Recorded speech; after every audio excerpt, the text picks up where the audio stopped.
Hey everyone, welcome to this podcast called Ken Reads, where I can read out your letter that you've shared with me in the hopes that I can better help you understand what the F just happened between you and the last partner you were dating, whether it was in a relationship or a situationship. I look at these experiences from the lens of attachment theory. I don't just come up with thought terminating cliches like, they're just not that into you, or if they wanted to, they would. While some of those phrases might have their benefit in other dynamics, I try and look at this from the lens of, is there perhaps an insecure attachment issue that's at play in these particular dynamics? And though I am an Australian counsellor, I am not someone who is going to be responding to these letters as if I was with a client. I'm here to provide validation, yes, but I can't provide any diagnoses on these. So even if, a lot of people might understandably hear this and be like, well, that sounds like a narcissist. At best, I'll probably say, sounds a bit narky. I probably won't go any further than that out of respect to my ethical boundaries in regards to what I can and can't do. If you find this of benefit to you, fantastic. That's what I want.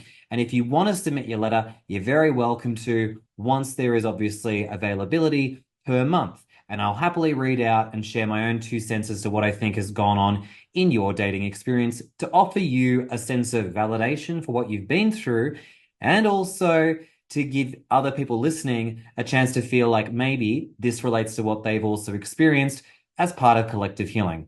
So, with that all out of the way, let's dive in to the latest letter.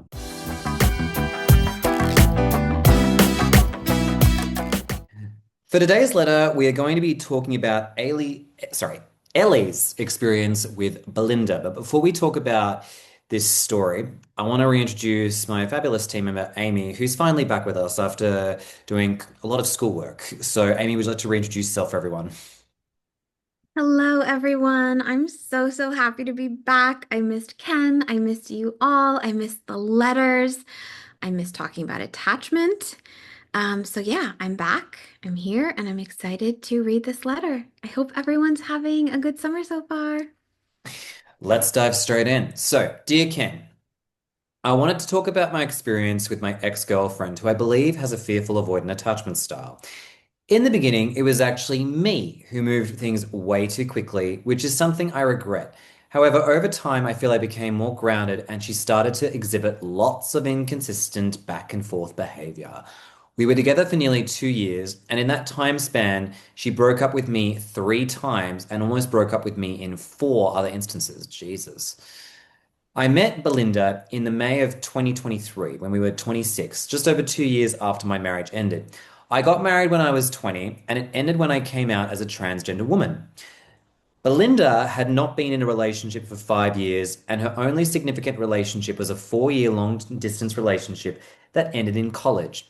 We spent a lot of time together early, and I asked her to be my girlfriend just 1 week after we met, which now I recognize is way too fast. Yes, you're absolutely right. When I asked her, she was hesitant at first and expressed anxiety, asking me, what if you get sick of me in a week? And I reassured her and we began dating. Later that month, I told her I was falling in love with her and she told me the same. I want to take a pause here. Is it just me, Amy, or I guess what I'm feeling is this is very young love, meaning that there's declarations of do we want to be partners in the first week? The love is coming out a month later. Normally, I would reverse that and I would push this all out, like not deliberately, but I'd wait more. And I'm not criticizing Belinda or Ellie. I'm just saying, like, this kind of just feels like we have to acknowledge that they're both kind of young. What are your thoughts on that? Yes, you read my mind. Absolutely. And we don't mean this to be invalidating at all. But it is true. And the thing is, there is something so innocent and beautiful and incredibly intense about young love. We've all been there. And so the fact that this did happen, when you guys are in your 20s, it does matter. It definitely matters. So I'm glad that you pointed that out, Ken. I agree. But I also want to add as a huge plus to this, I don't like if one of the regrets that Ellie has is I regret that I moved it too quickly in the beginning. if you believe that was a reason for why the multiple breakups occurred from Belinda's end, I'm going to just politely say I don't think, I believe strongly, based on my own lived experience, that is not a reason for what's gone down. Like in the history of our experience, it really doesn't matter whether it was young love, mature love, in the sense that if you've had plenty of experience in the dating pool or very little, the fact of the matter is, if an avoidant's going to shut down and break up with you abruptly, it's not because you necessarily elicited a young versus more. Well, I suppose it's not entirely true. I suppose pace does matter, but usually that's not the, how do I put it? In my experience, it's more the vulnerability and the growing intimacy that does it. It's not necessarily how you start these things. What are your thoughts on that? Yes, yes, yes. Yes, the fact that you guys are in your 20s, it does it does scream young love, and that's not a bad thing. That's just an important observation. But like Ken said, this letter could have easily come from a 54-year-old, and it would be the same, it could be the same pattern. So the attachment patterns are not showing up because of the young love. And also, can I just say too, it's really refreshing too. This is probably the third letter I've read where there's a transgendered individual writing about their experiences. And isn't it amazing, once again, just how these attachment issues are just completely across the spectrum of gender? It's not based on, whether you're traditionally, I think we would have once thought, oh, well, this is just an issue that women face with men. It's like, no, it's way more broad than that. My goodness, absolutely. I'm so sorry if anyone can hear my dog barking. Yes, I love the inclusivity and the representation, and I hope that people feel included. I love just having representation for everyone. And like Ken said, attachment does not Discriminate. discriminate or choose. Like it is, we have clients of all different demographics. So yeah, totally refreshing. I love to see it. Do you know, as you said that, a cheeky part of me was like, well, that's one thing where we're getting inclusivity right, is that no one is escaping these experiences across gender. Like we're all going through it. Yes, that's so true. It's like, yes, yay for inclusivity, and also sorry, nobody can escape this. You thought you'd be safe if you were gay, lesbian, or trans, or just straight? Ha ha, no. Like, just no.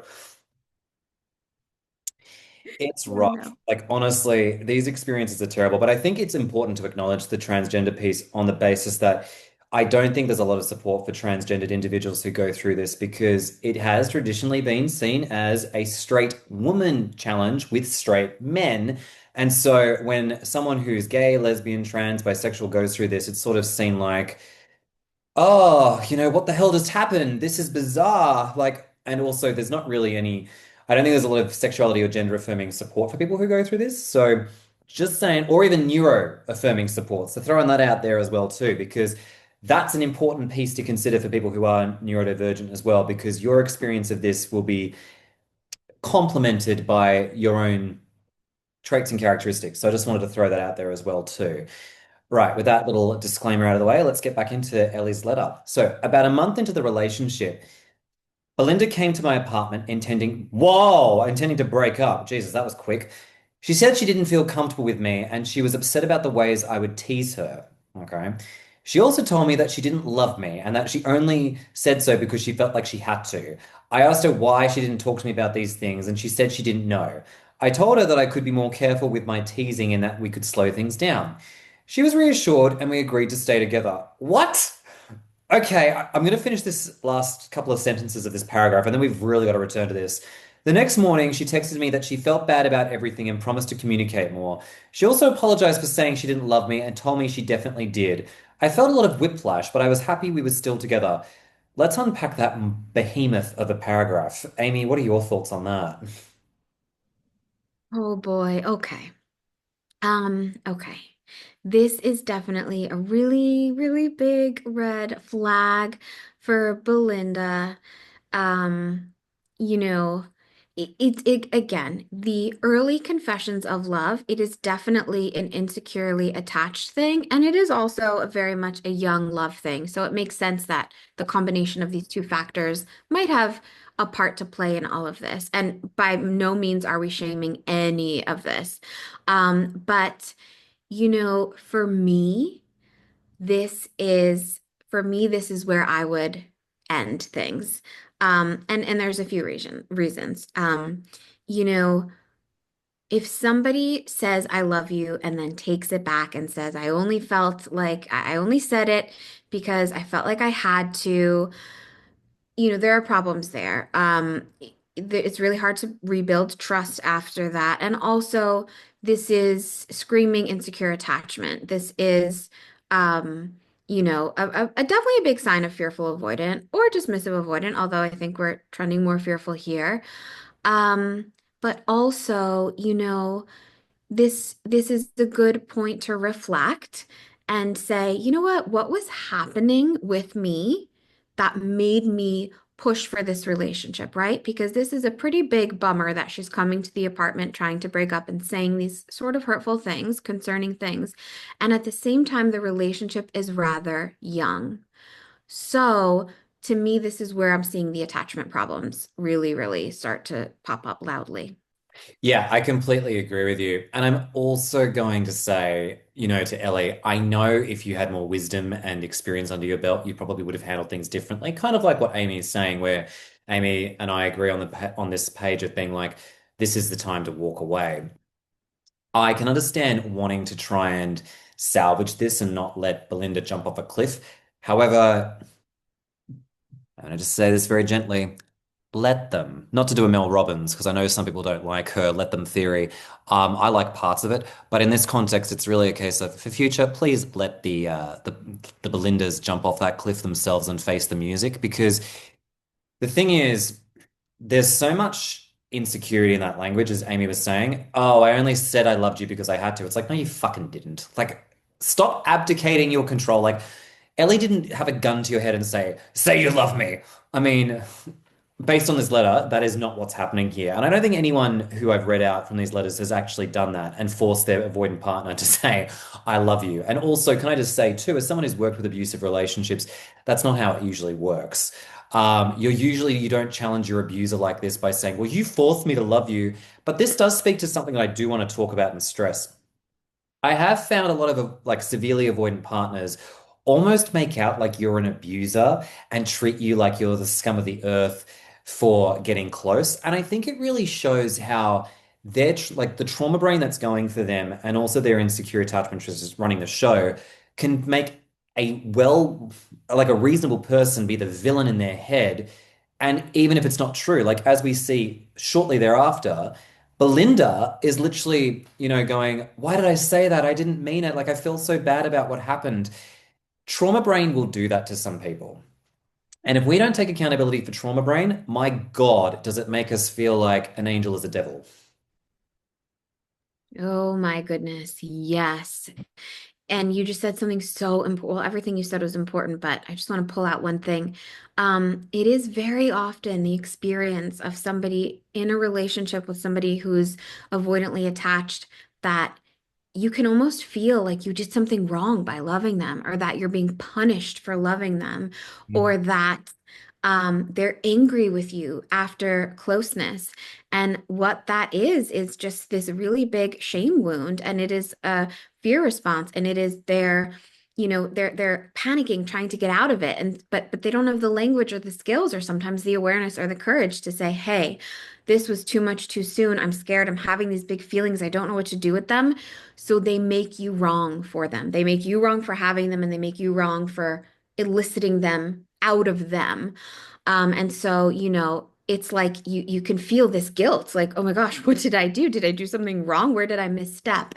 And like Ken said, trauma brain, especially when it comes to attachment trauma, it makes everything is very loud. Everything is an emergency. Everything is urgent. Everything is coming from the universe, and it's so true. And most of the time, we are reading the messages in the wrong way and we are assigning meaning to the wrong person and we have our wires crossed. Trauma brain really crosses your wires. And then just one small thing I wanted to note back, for anyone ever listening to a letter that I'm involved in and for Ellie here, the reason why I point out that, gently and non-shamingly, that this is the point in which I would have left, or this is the point in which a securely attached person would leave, is not to say, oh, hey, you're not securely attached, is to hopefully give you some relief and let you know, hey, listen, this was kind of doomed from the start. So while there might have been really strong feelings, this is not your fault. We're already seeing this person's attachment stuff show up so strongly that I can predict that there's nothing that could have happened after to make it better. And so I hope that that brings some sort of relief, or even, it might be a little bittersweet. But I just wanted to make that clear. Can I also add to that too before we move to the next paragraph? You've actually raised something really significant. My supervisor does this with me. Anytime I'm navigating something challenging, with certain individuals, it's been really quite powerful having someone just say to me, the signs to walk away were from the very beginning. And then I've been like, yeah, you're right. Why did I rationalize that? And it's really important for me as part of my growth and development because sometimes, don't get me wrong, those rationalizations are well reasoned. Like sometimes we're just like, this person seemed lovely. I want to give them a chance. That's fine and good in the early stages of our development when we're going through relationships.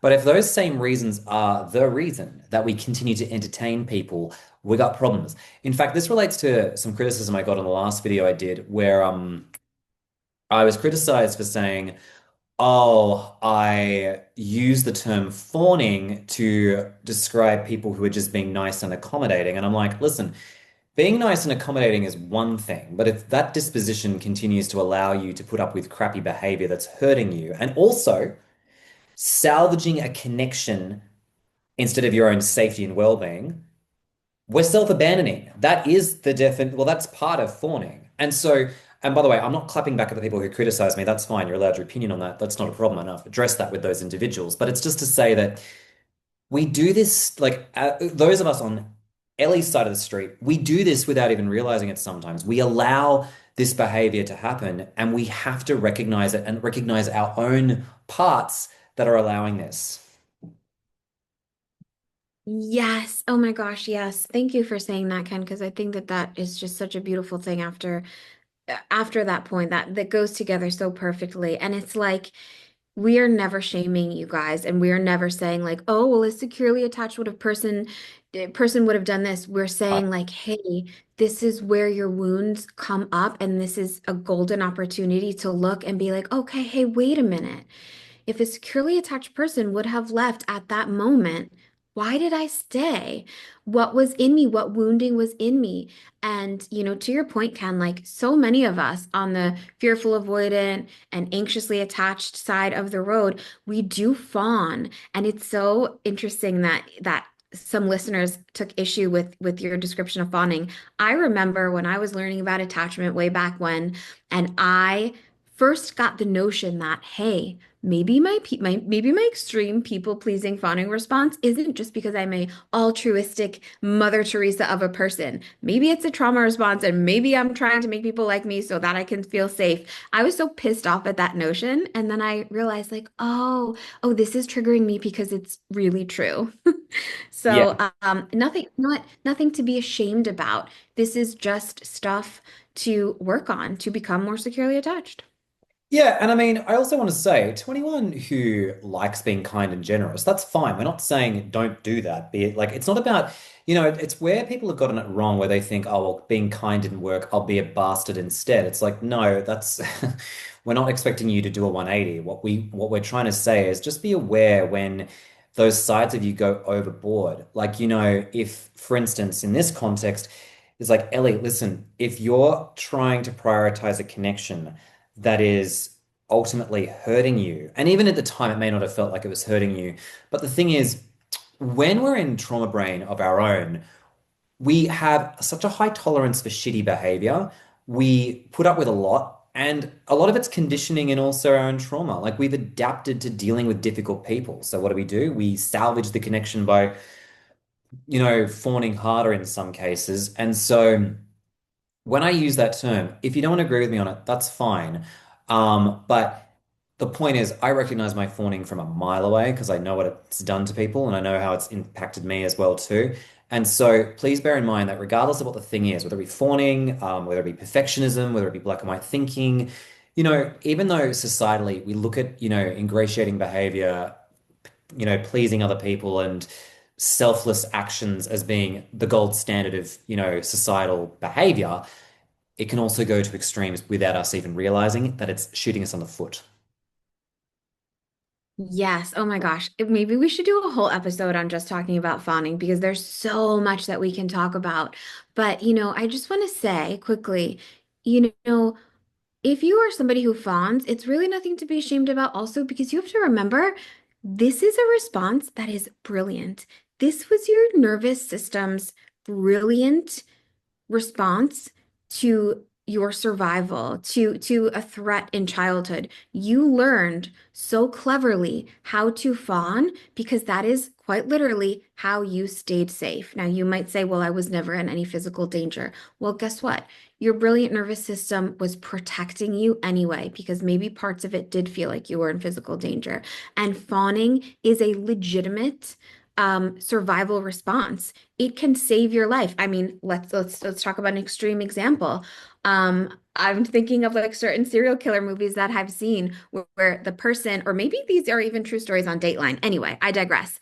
People have survived those kinds of situations by fawning, by pretending to think that this person who's capturing them is wonderful and they're going along with it. So it is a very brilliant, clever, smart, legit survival response. And the whole thing with attachment insecurity is that yes, all of these things did let us survive our childhood dynamics, but in adulthood, then they really get in the way of healthy relationships. And we have to gently reteach ourselves when to use these things. Couldn't agree more. Let's get back to Ellie's letter because I don't want it to become a manifesto on fawning and other things as well too. Because there's obviously I think another episode idea there for us too. But let's continue. Ellie writes, I had surgery planned for September of 23 that required me to travel to California for 16 days. Initially, my mum was going to stay with me for the full time, but I learned over the summer that she could only stay with me for a week. I ended up asking Belinda to come with me because it was required for someone to stay with me the whole time. She agreed, and I was beyond appreciative that she was willing to do this for me. A month before the surgery, she got suddenly distant. For August and part of July, we were only seeing each other once a week. She told me she was busy with work, but I also noticed she was spending hours some days playing video games with her friends. I sent her a text asking her if we could spend more time together, and she said that my text was suffocating and she didn't appreciate me making her feel like shit when she was just busy. I apologized and promised her that I would do better. I don't want to go through the whole fawning thing again, but fawning. Sorry, that is fawning right there. Yes, it is. And it's a perfect example because, Ellie, if you could think back to, what you were feeling in that moment, it's like you can probably, hopefully, you clearly see now you didn't do anything wrong and there was no need for you to apologize. And at the same time, feeling that compulsion to apologize makes so much sense because you're trying so hard to salvage the relationship by fawning. And you know what? Um, Please don't be ashamed of that, but it's a really good thing to notice. And also, what a disgusting thing that Belinda said too. Like, oh, you're suffocating me. It's like, honey, you're supposed to be a partner to Ellie. Like, this is not okay. I'll keep going and we can continue. We can circle back to this in a bit. But on the trip to California, Belinda was loving, attentive, and caring, and I genuinely enjoyed staying with her for those 16 days. When we got back home and she dropped me off at my apartment, I started to tell her how much it meant to me and thanked her for taking care of me. But she got frustrated, cut me off, and she said she was tired and wanted to get home. I didn't see her for over a week, and after that, while I was home recovering, she did not come and see me. Jesus Christ. I'll do one more paragraph and then we can go to this again. The weekend after Thanksgiving that year, Belinda suddenly went distant and stopped replying to texts. I still hadn't heard from her by Monday morning, so I called her and she told me that she wasn't feeling good. I eventually asked if she wanted to break up, and she said yes. I drove to her apartment to talk to her, and she told me that she didn't have feelings for me. Okay, so very similar to what she said last time. I drove to her apartment to talk to her. She mentioned her feelings for me, that we moved too fast, and that she didn't think we were a good match. Now I can see why you think that that was the issue, that you thought it was moving too fast, and you thought that that might be your problem. Now I can see where that's coming from. I expressed a disbelief that she didn't love me and brought up the trip to California. She told me she came with me to California because she was a decent person, but that she didn't do it out of love for me. Fuck me dead. Let's talk about Belinda. Oh, goodness gracious. Well, I just want to say Belinda is not very nice. She's not being very nice, Ellie, and I'm very, very, very sorry that you experienced this, especially around what I imagine was an especially vulnerable time, being that you were going through surgery and having, any when we have medical issues or any like surgery or anything present in our life, it is scary. I mean, I'm a big chicken, so maybe it's like super duper scary for me, but it's really stressful and you're vulnerable. And you know what, Ellie, I can only imagine how hurtful this was because you were probably in California. The 16 days went really well, and you were probably thinking like, "Oh wow, we're in a really good space. Like this person wouldn't have stayed with me for 16 days in California if we weren't in a good spot." And then you go to her and she gives you this really mean, seemingly out of the blue response. I don't blame you for being in disbelief. And oh gosh. And and again, this is another moment. I always say like when people and trust me, it took me a long time to learn this lesson and it will take people a long time and it's okay that you didn't learn it, but never, never let somebody tell you they don't want to be with you twice. I don't care if they don't mean it and they take it back. Even worse if they take it back, because then that just tells you, okay, we've got a really intense, fearful avoidant here, dismissive avoidant, or at least somebody who does not know what they want, and that gray zone. And oh gosh, it's just bad news. What do you think, Ken? I completely agree with everything you've just said. I also think too that this whole self-righteous part of her that's saying, well, I came to California because I'm a decent person. I'll fuck off. Like, that's not why you showed up there. Like, I mean, even if a part of it was, the fact of the matter is, she's making it out like she's done nothing wrong.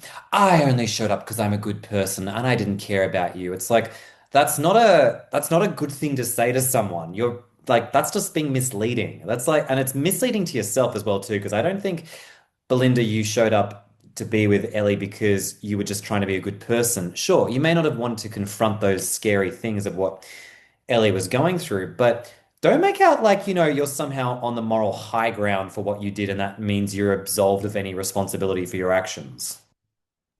Exactly. And, like we all know, if you're really a decent person, you don't need to tell people in a mean way, like, hey, by the way, I just did this because I'm a decent person. That kind of takes away the decentness of this all. Like it's it's just really shitty. Excuse my French. It's and it's like there's two separate things here. It's like there's clearly like a bit of a character issue and it could just be character, emotional immaturity.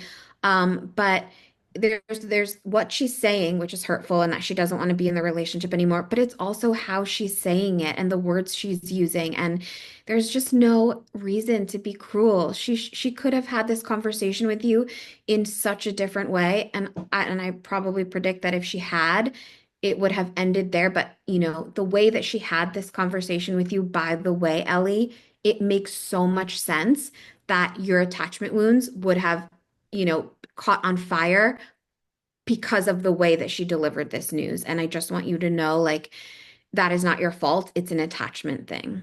Can I also add too that I can understand why you've held on to this belief that maybe you rushing it was a basis for her breaking up with you, but I want to tell you, nah, like no way. I've had an ex do this to me as well too. I remember telling them directly, listen, I feel like we're moving too quickly, and they were like, no, it's fine, we can go with the flow.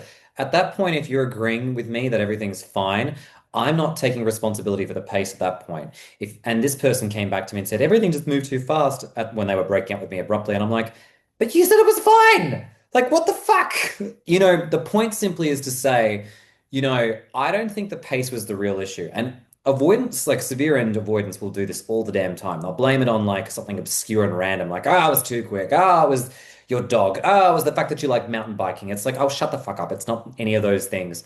But in the moment, particularly if you're used to being the kind of person to take responsibility and blame for others, which I've done, you tend to just take this all on thinking, but they said it moved too fast. It's like, yeah, but you know, that might be true, but I don't believe that was the basis for the breakup. Like, did they tell you consistently throughout the relationship we're moving too quickly? Also, more importantly, did they communicate that throughout the relationship saying, hey, can we have some boundaries? I feel like things are moving too quickly. Because if they didn't do that, they haven't notified you and given you just reason. It's like they fired you from a job after telling you how amazing you are. It's like, what the fuck?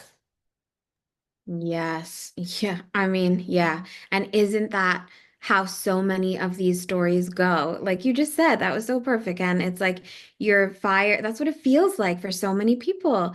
You were fired from a job after just getting a raving review with no notice. And, sure, maybe it tends to be the case that relationships with any two insecurely attached individuals of any combination tend to move too quickly, unless it's two dismissive avoidants together, which is very rare, and that's not going to move too quickly usually.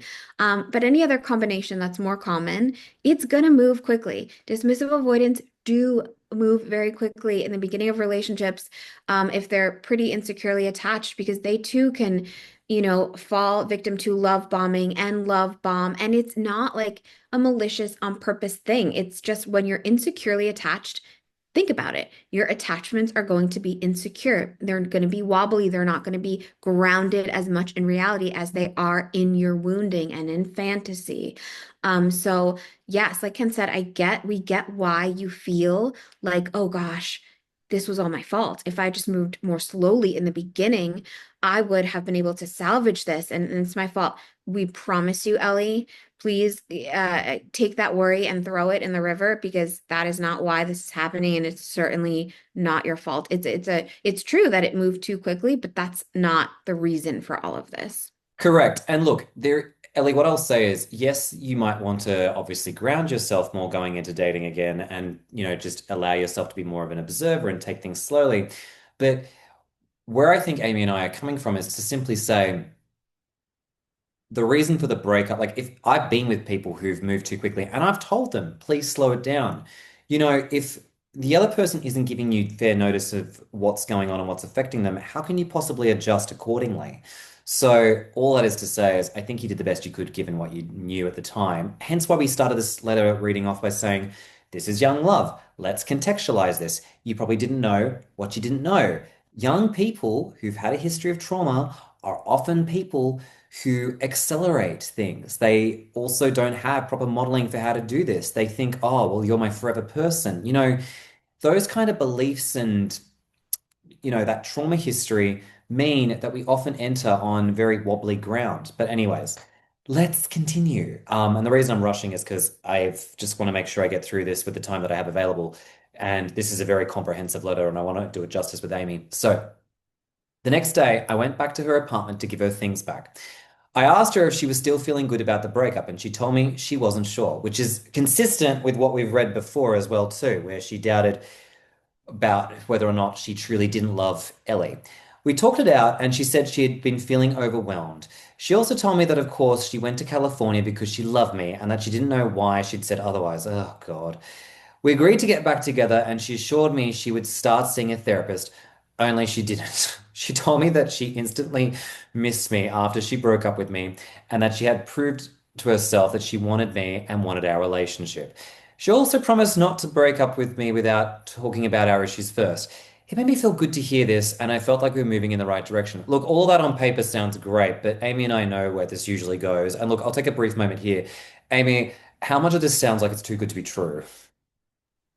Yeah. Oh gosh. And like, oh, Ellie, I'm just right there with you holding your hand because truly it would be so hard for anyone to hear these words, to have these promises be made to them. I'm going to go to therapy. I'm sorry. I did go to California because I loved you, and not have hope that it's going to work out, right? It's like, that's amazing. That's what we all want to hear. I'm going to go to therapy. Therapy's going to fix everything.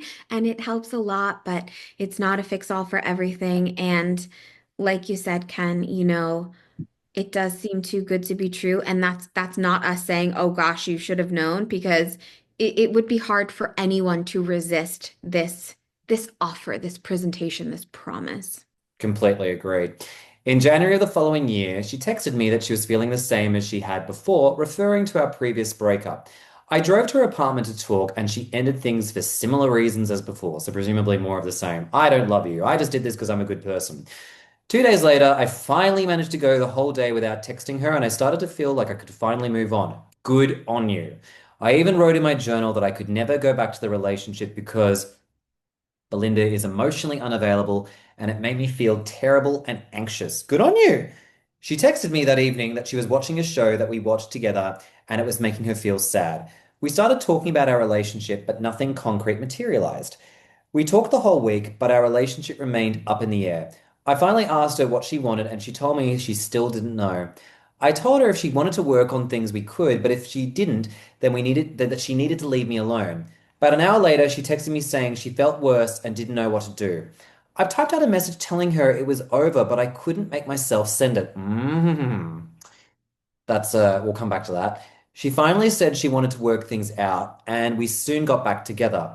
I asked her to go to couples therapy with me, but she told me we shouldn't need couples therapy since we'd only been together for 7 months. Things were okay for a while after that. She told me she had a fearful avoidant attachment style and started seeing a therapist.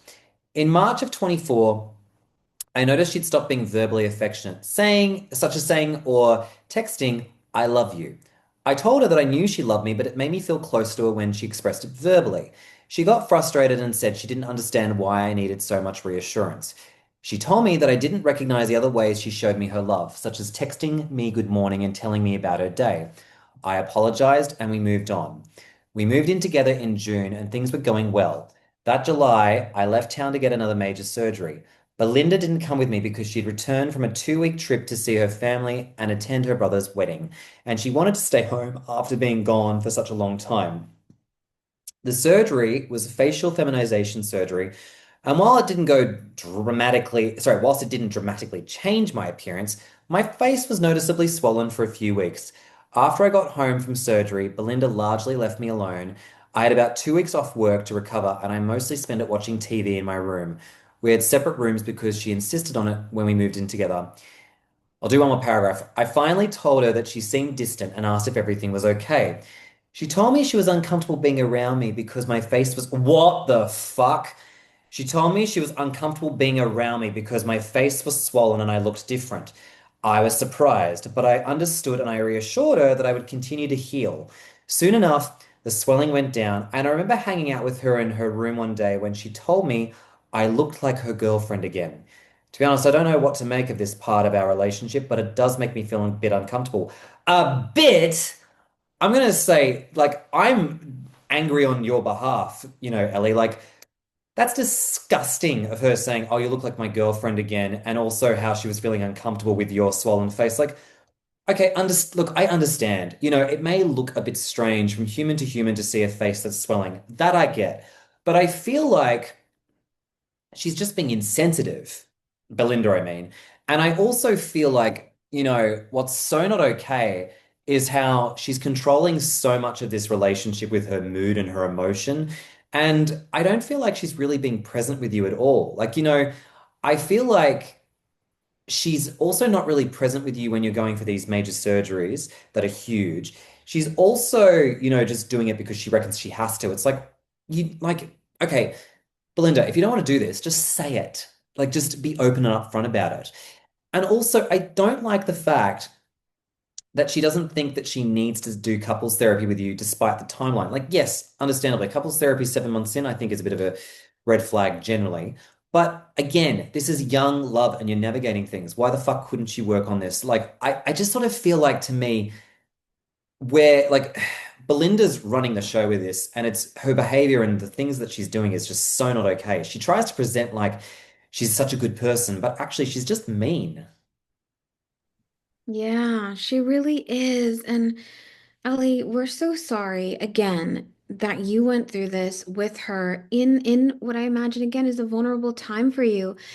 And the whole tone of your relationship so far is I'm imagining you as this soft, gentle presence, apologetic, overly apologetic for stuff you don't have to be apologetic for because you were probably so darn anxious and uncomfortable and scared during this relationship with little sprinkles of love and excitement that kept you there.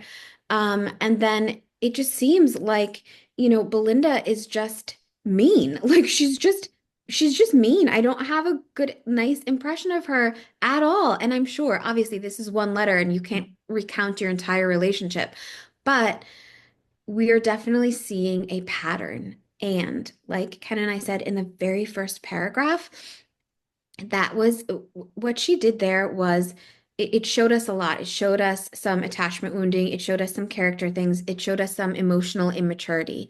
And the thing is, once that happens more than once, once it happens twice or three times, that is a pattern. And the thing is, we all of us in the dating world, more than anything, more than how people treat us and what they say and what they do, when they're on their best behavior, we need to pay attention to their patterns. She has a pattern of giving you some love and then pulling back and removing it completely.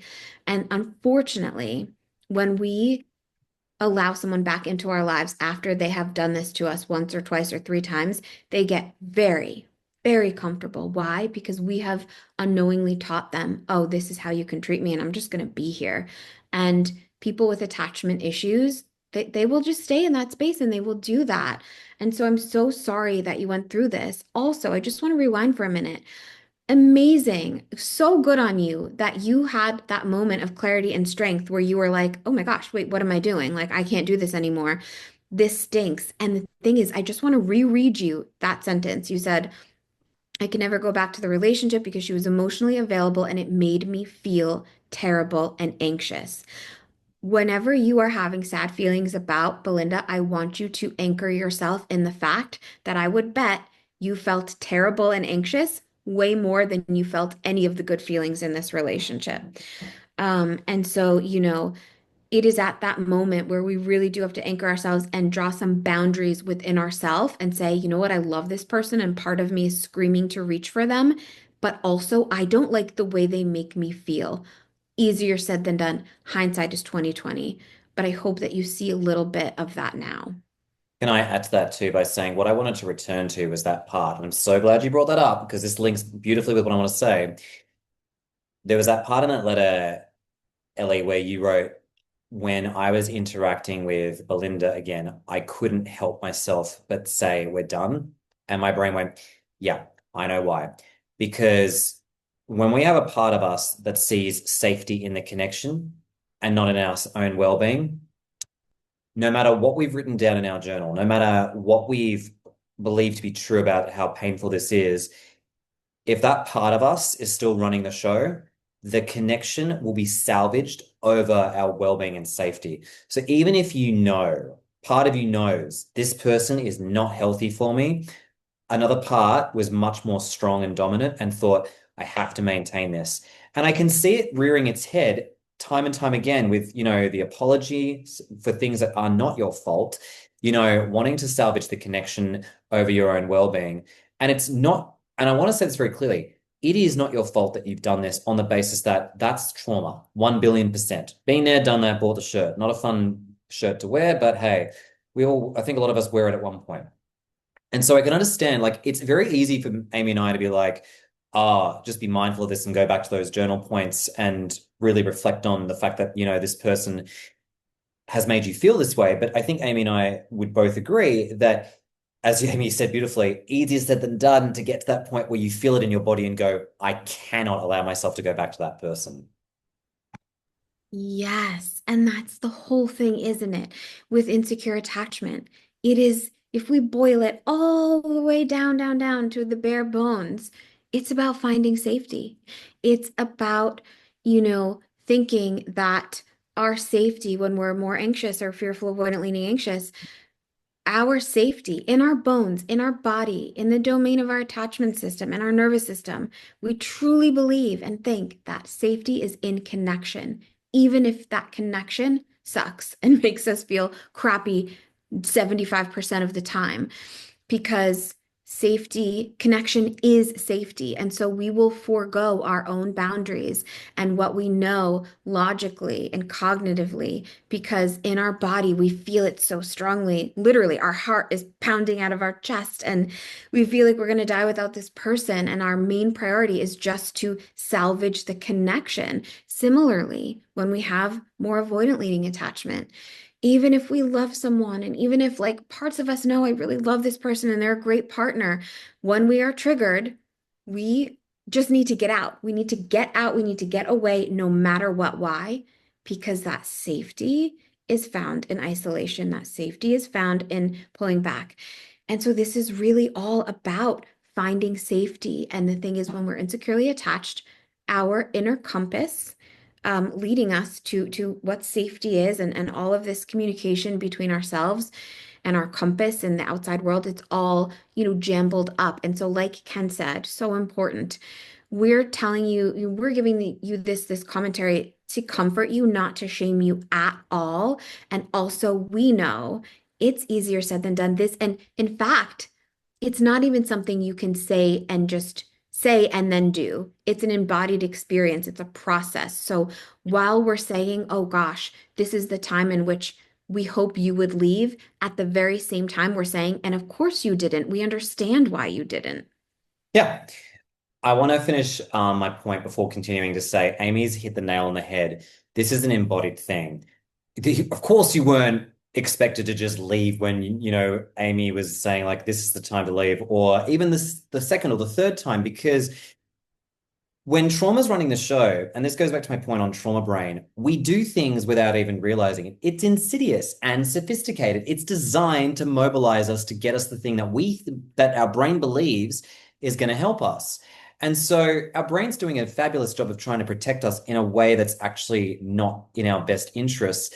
And so I've worked with some people where it takes them years to finally connect with their body and be like, it's almost like their brain may know, sorry, part of their brain may know ahead of time, like, yeah, this person's not great, but their body is still stuck in trauma time. And it takes a couple of years to finally, catch up to the brain and be like, okay, now I really feel it. Sometimes people move a little quicker, other people move a lot slower, and it's okay. We're all each on our own timelines. Let's continue.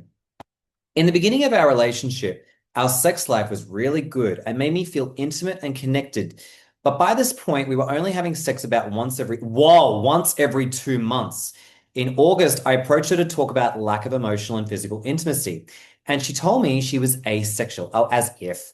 I asked her about the beginning of our relationship, and she said she was only interested in sex then because of the new relationship excitement. I asked her what this meant for our sex life, and she told me, I don't know. I suggested that we start couples therapy as we'd also communication issues to sort out, and she finally agreed. A week later, she told me she wasn't sure she wanted to stay in the relationship. Ugh. But she wanted to talk to her therapist first. I was surprised because I had voiced my own issues, but never gave any indication that I wanted out of the relationship. She told me that she felt like I wasn't independent enough and that I depended on her for my whole social life. What the fuck? I argued that my social life was my responsibility and I never put that on her. I also told her that I'd been recovering from surgery and most of my friends were out of town for the summer, so that explained why I wasn't leaving the apartment as much. During this conversation, she told me she was also dreading introducing me to her family, who I was planning to meet over Thanksgiving. After speaking to her therapist, she told me that she just got scared and she wanted to keep working on things. She also told me that the reason she was also dreading introducing me to her family had more to do with her family, since we were a queer couple and they were conservative. In hindsight, I'm not sure that the explanation made sense in the context of our conversation, and I have no idea if it's true or not. By this point, I was feeling beyond frustrated with the back and forth, but since we were living together and about to start couples therapy, I wanted to keep trying. We'll come back to that paragraph because there's a lot of juicy stuff there. But Almost immediately, things got better. She was more affectionate and we started having sex more often. At one point, she told me she didn't know why she'd said that she was asexual before. Eventually, it tapered off again. Couples therapy started to resolve around our, sorry, started to resolve, oh no, revolve around our intimacy issues. And she kept telling me that she would figure out what she wanted for our sex life, but nothing ultimately materialized. Okay, let's go back to that juicy paragraph. I'm just conscious of time. Yeah, we're fine. Um, I think there's many things in this that I want to bring out, but I want to make a point. I hope as you were writing this, Ellie, you noticed the pattern that was on steroids. How Belinda has this pattern of saying one thing, but then realizing, oh, I never meant that. I don't know why I said that. Her trauma is running the show big time. And also the whole thing about, her family being highly conservative and she's not sure if she wants to share you with the family. I think she's got some internalized homophobia. I think she's scared to actually address the fact that she's in a queer relationship. And this happens a lot. And it happens also in other styles of relationships. You might be dating someone of a different nationality, and the person is like, oh, but you're not my nationality, and my parents are going to freak out. It's like, no, you are freaking out over the fact that it doesn't feel like it's going to be comfortable to you. And you're also scared of being judged by people around you, which is probably not even going to be a real issue. And also, if you had boundaries, like, who cares what your parents say? So I think there's a lot of fear of judgment and shame. And what else? I think also this whole horrible comment that you aren't independent enough and you depend on me for your entire social life. What a bitchy thing to say. But again, in a similar vein, it's interesting how she shuts down. She says these fault-finding things. She then takes it back. She's scared to break up with you. I mean, no wonder you're getting frustrated. But again, as per your pattern, Ellie, it's interesting how you've got the frustration and the pain, but as you said beautifully at the end of that paragraph, I wanted to keep trying. Yeah, oh, yeah. The patterns on both ends are so, so, so clear. And I'm sure they're clear to you too, Ellie, as you listen and reflect on your own lived experience. And like Ken said, there very well may be some identity issues on top of her own trauma issues, right? Like she seems to be struggling with um identifying where she is sexually. Is she asexual? Maybe she's having some sexual identity inner crises. Maybe she's not sure. Maybe I would be surprised if that wasn't playing a big part here.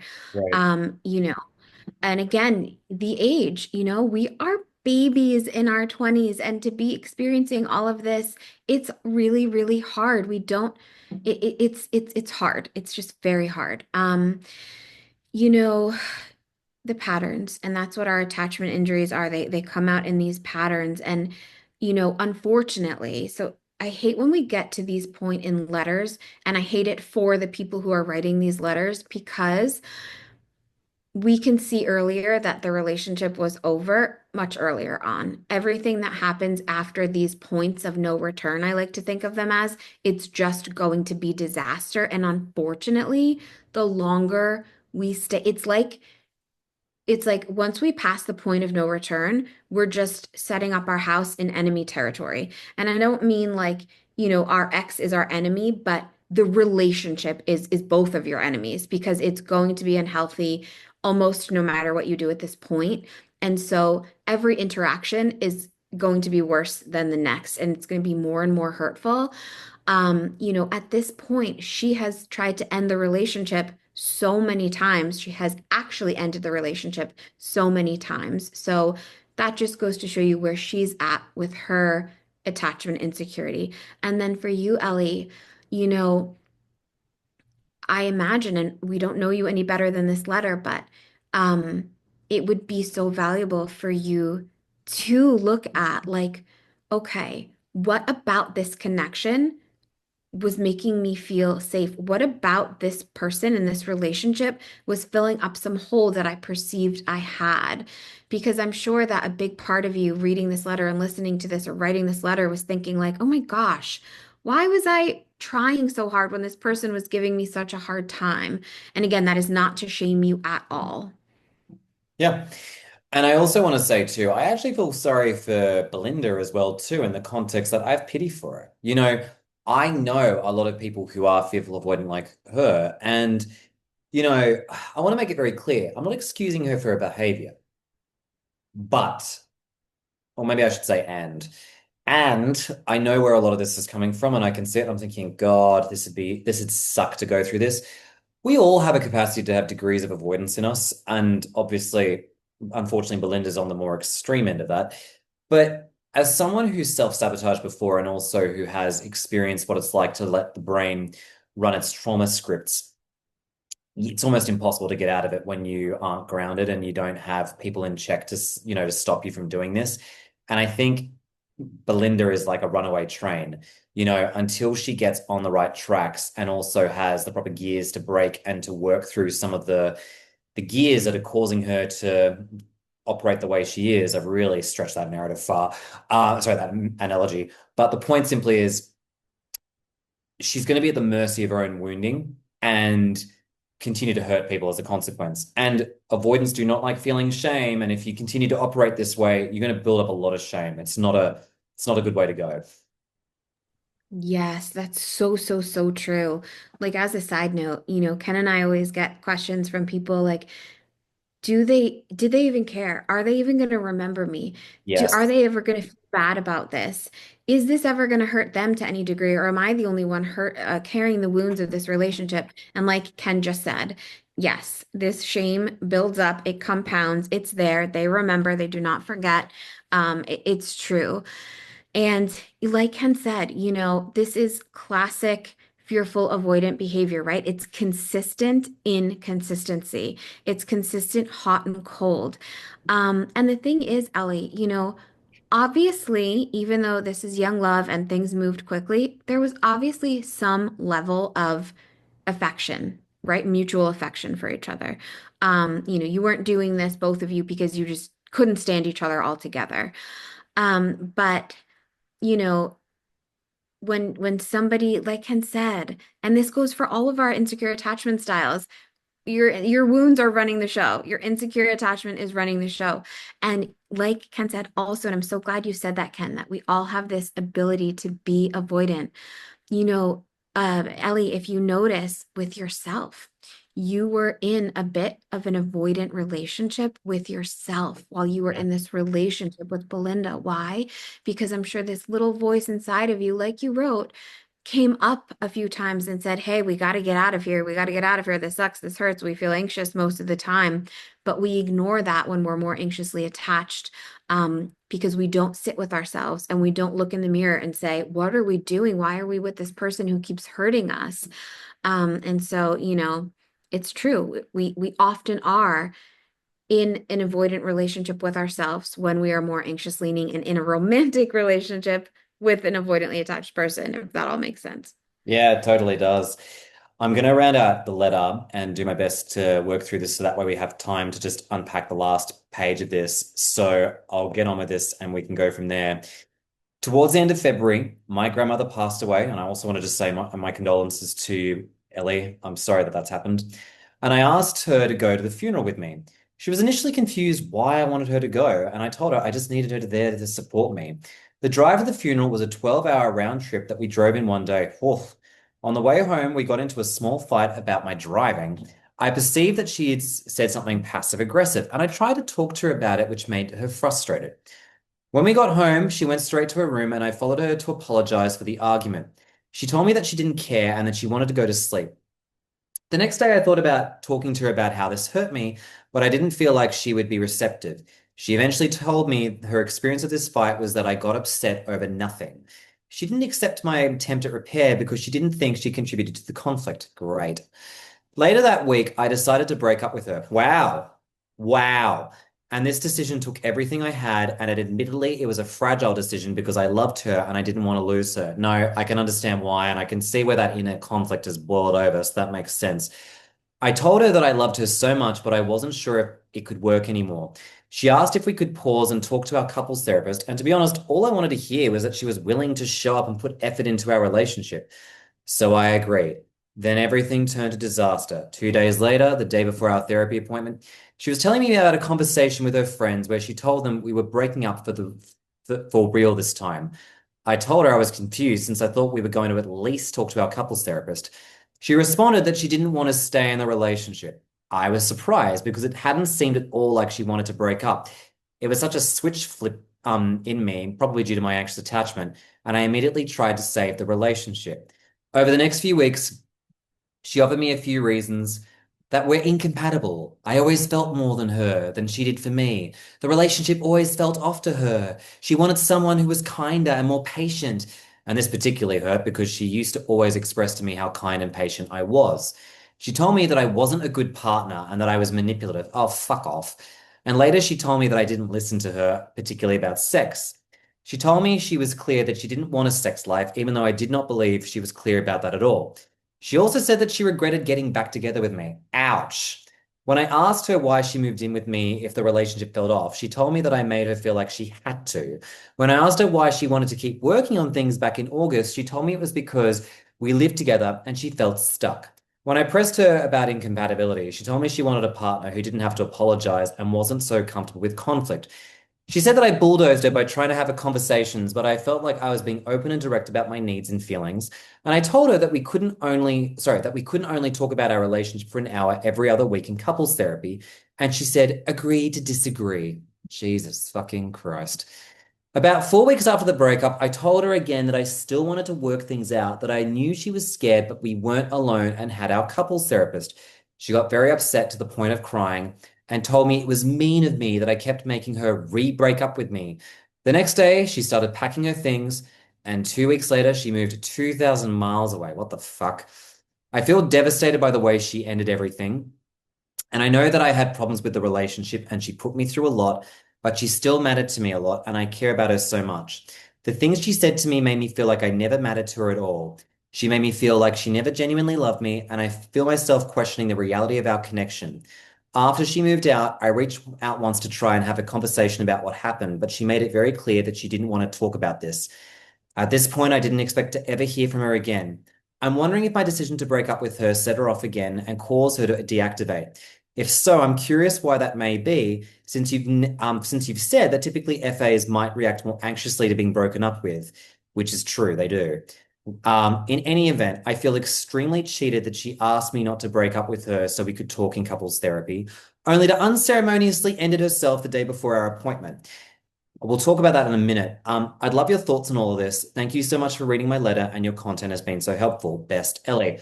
Okay, I'm just mindful of time because I've got to run shortly, but I'll be very succinct. Firstly, I am so sorry that you've gone through that, Ellie. This is disgusting behavior. My opinion on why she decided to end things, when you were like, I'm ending it, and she was like, but wait, what about couples therapy? She wanted control over this. She wanted control to make herself feel better, and she does have a huge fear of abandonment, hence her fearful, avoidant nature.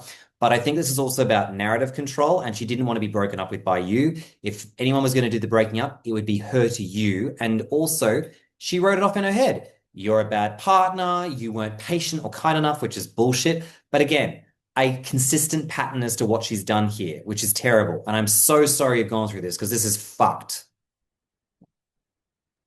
Yeah, I agree with everything that Ken just said, Ellie. And like I said from the start, this relationship, in my opinion, was doomed from the start. And it wasn't doomed from the start because there's anything wrong with you. It wasn't doomed from the start because you were unlovable or you were too much or you moved too quickly. It was doomed from the start because there is a lot of insecure attachment here. You did not cause this hot and cold in Belinda's behavior. This was there before you even met her, and it's going to be there long after, unless she gets help for her attachment issues. I want to give you some things to think about, and I'll try to be succinct. You said, okay, I'm here, I'm questioning the reality of our connection. I want to posit something to you. Maybe the connection, because from my perspective, what I see, it's probably not so much of a real connection as it is you were both really triggering each other's attachment wounds. Yeah. Now, I want you to know that is so, so, so valuable. You can still get so much out of this relationship and breakup because these situations really show us to ourselves so clearly, and they really highlight the relationship we're having to ourselves.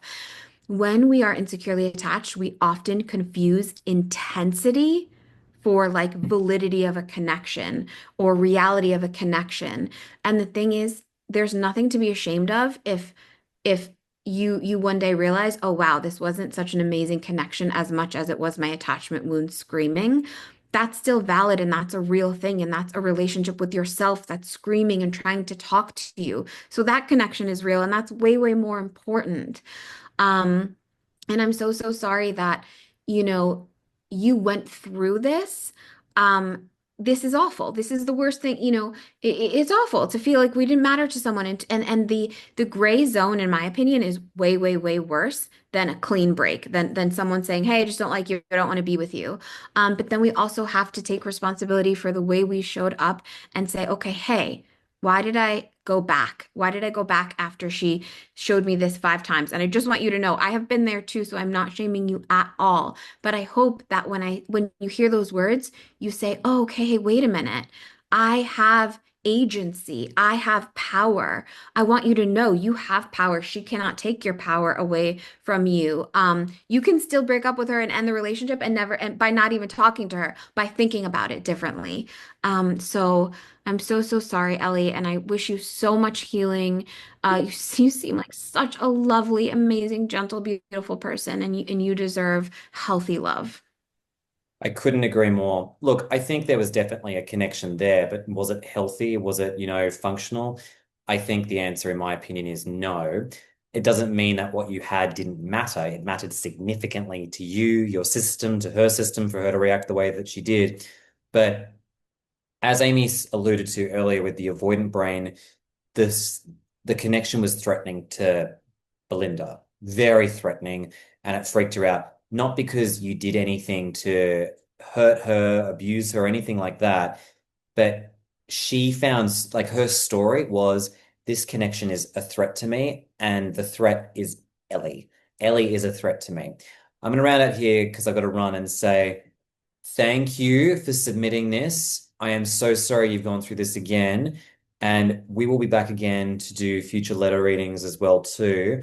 But again, very sorry that you've gone through this because this is, I think in this one, what I loved about it was just how good the patterns were in both of you, and we could easily see what was playing out time and time again.